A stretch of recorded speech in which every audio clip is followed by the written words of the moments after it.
Hello friends, welcome on my YouTube channel. Friends, जैसा कि आप सभी लोगों को मालूम है कि सुपर टेट की जो वैकेंसी आनी है वो अभी तक पूरी तरह से एक प्रकार से अंधेरे के साए में ही चल रही है कि सुपर टेट आएगा या नहीं आएगा, इसका अभी तक कुछ भी उतना क्लियर पता नहीं हो पाया, स्पष्ट नहीं हो पाया है। तो जैसा कि आप लोगों को मालूम है कि अभी एक पेपर की कटिंग आई है, उसमें थोड़ा बहुत सुपर टेट को लेकर कुछ बताया गया है।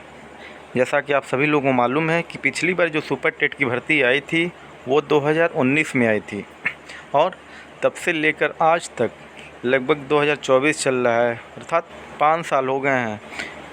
5 साल में नई सरकार चुन ली जाती है, लेकिन अभी तक सुपर टेट की भर्ती का कोई भी अता पता नहीं है।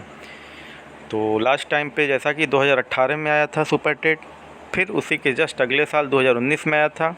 लगभग 60-65 हज़ार के आसपास सीटें, 69,000 सीटें आई थी। तो उन 2 सालों में लगातार भर्ती आई थी। उसके बाद से सुपर टेट की कोई भी वैकेंसी नहीं आई है।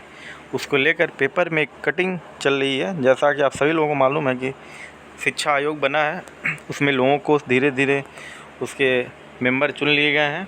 अब देखिए, पेपर की कटिंग में लिखा हुआ है, चुनाव बाद शिक्षक भर्ती का आज तैयार होगा खाका।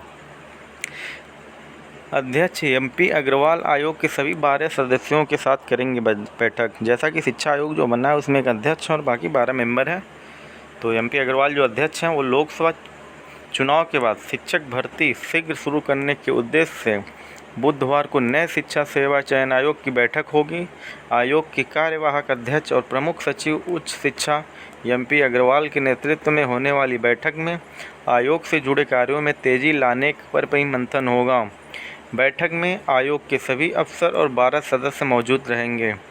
आयोग के नवनियुक्त कार्यवाहक सचिव व उच्च शिक्षा के विशेष सचिव ब्रिजेश त्यागी ने मंगलवार को माध्यमिक शिक्षा चयन बोर्ड के उपसचिव नवल किशोर, उच्चतर शिक्षा आयोग की सचिव रत्नप्रिया और उप सचिव डॉक्टर शिवजी मालवीय के साथ बैठक कर बुधवार को प्रस्तावित बैठक के लिए एजेंडा तैयार किया। तो शिक्षा आयोग लगातार बैठक पे बैठकें अब करने जा रहा है, जैसा कि किया जा रहा है, प्लानिंग चल रही है। तो उसमें जो सबसे पहला जो निष्कर्ष निकल के आ रहा है कि बैठक का मुख्य मुद्दा यही होगा कि लोकसभा चुनाव के बाद अशासकीय माध्यमिक विद्यालयों में टीजीटी पीजीटी के 4,163 पदों और अशासकीय महाविद्यालयों में असिस्टेंट प्रोफेसर के 1,017 पदों पर लंबित भर्ती प्रक्रिया कैसे जल्द शुरू की जाए।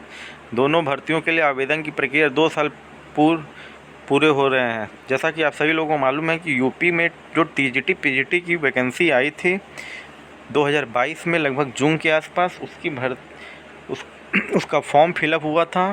सारे बच्चों ने भरा है, लाख विद्यार्थियों ने, एस्पिरेंट्स ने फॉर्म फिल किया है।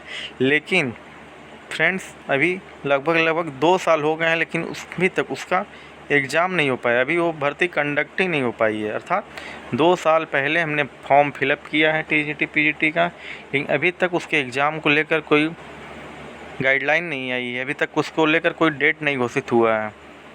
तो शिक्षा सेवा चयन आयोग के सामने जो सबसे प्रथम जो उनका लक्ष्य है वो है पुरानी भर्ती को सबसे पहले संपन्न कराया जाए सकुशल, और उसके बाद ही कुछ आगे की तैयारी की जाए। इसके साथ देखिए, नए आयोग में पद सृजन करते हुए चयन बोर्ड और उच्चतर आयोग के अधिकारियों और कर्मचारियों को समायोजित करने के सदस्यों और अन्य कर्मचारियों की वेतन की व्यवस्था करने पर भी चर्चा होगी। सदस्यों को 15 मार्च से अब तक वेतन नहीं मिला है, इस पर भी मंथन होगा कि चयन बोर्ड और उच्चतर के नाम से हो रहे मुकदमों पर प्रभावी पैरवी कैसे की जाए। फिर सहायता प्राप्त माध्यमिक विद्यालयों में प्रशिक्षित स्नातक जीव विज्ञान 2011 83 पदों पर लंबित साक्षात्कार के मुद्दे और पूरी हो चुकी भर्तियों से जुड़े अभिलेखों के निस्तारण पर भी विचार होना है। तो जैसा कि ये न्यूज़ था, मैंने आपको पढ़ के बताया। तो इसमें बताया गया है कि जो सबसे पहली उनकी प्रायोरिटी है, प्राथमिकता है, वो है टीजीटी और पीजीटी की भर्ती को पूर्ण कराना। तो देखिए, उसका डेट हो सकता है चुनाव के बाद आए, घोषित हो, और तब तक के लिए आप लोग प्रिपरेशन करते रहिए, तैयारी करते रहिए। अगर कोई और भी न्यूज़ अगर निकल के आती है तो मैं बताता रहूँगा आपको अपने चैनल के माध्यम से। तो अगर आपने चैनल सब्सक्राइब नहीं किया सब्सक्राइब करें, अगर वीडियो पसंद आए तो लाइक भी करें, शेयर भी करें। तब तक के लिए धन्यवाद।